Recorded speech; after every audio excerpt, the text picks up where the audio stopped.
Hello दोस्तों, स्वागत है आपका एक बार फिर से कमल एकेडमी कोच में। आइए आज फिर से कुछ नया सीखते हैं। Hello everyone, my name is Akanksha और मैं आज आप लोगों के लिए फिर से एमएससी का एक नेक्स्ट चैप्टर लेकर आई हूँ, स्ट्रगल टीचेस। तो इससे रिलेटेड, इस टॉपिक से रिलेटेड आज हम एक स्टोरी पढ़ेंगे। एक आदमी था, उसे बटरफ्लाइज, तितलियाँ बहुत ज़्यादा पसंद थी जब वो छोटा था तब से ही। अब जब वो बड़ा हो गया था तो वो फिर से एक कोकून की तरफ मोहित होता गया। उसने उसे एक पार्क के कॉर्नर में देखा था, जो भी किसी तरह एक टहनी से टकरा गया था। उसने ये देखा कि कोकून अभी भी अनडैमेज्ड है और सरवाइव कर रहा है, जैसा कि उसने अपनी माँ को हमेशा करते देखा था।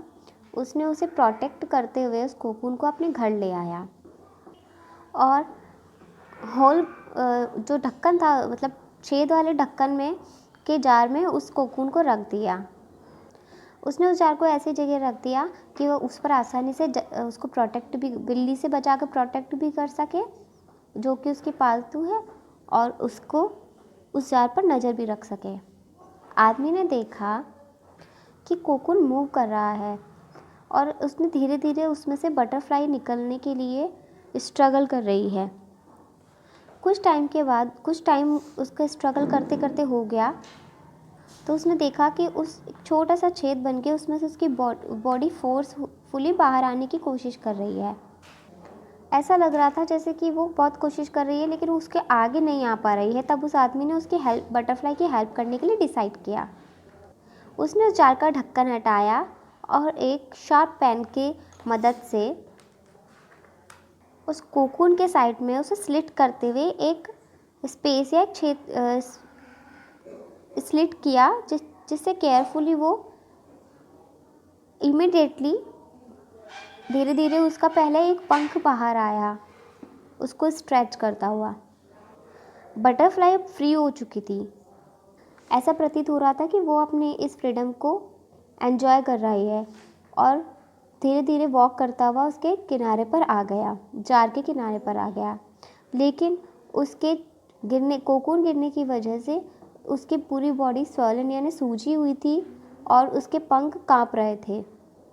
वह आदमी तितली को देखता रहा क्योंकि वह उम्मीद करता था कि किसी भी समय पंख बड़े होकर शरीर का समर्थन करने में सक्षम हो जाएंगे, लेकिन कुछ भी नहीं हुआ। इनफैक्ट जो तितली थी वो धीरे धीरे अपने पंखों को रेंगते हुए ही अपने शरीर को सिकोड़े हुए अपना जो टाइम है वो निकाले जा रही थी। वो उड़ने में सक्षम नहीं हो पा रही थी। अपने दयालुपन और अपनी जल्दीबाजी के एहसास में वो ये नहीं समझ पाया था कि जो रेस्ट्रिक्टिंग कोकून और उसका जो स्ट्रगल था, जो कि ज़रूरत था उस बटरफ्लाई के लिए, वो भी भगवान के द्वारा ही दिया गया एक रास्ता था ताकि वह अपनी लाइफ में सरवाइव कर सके।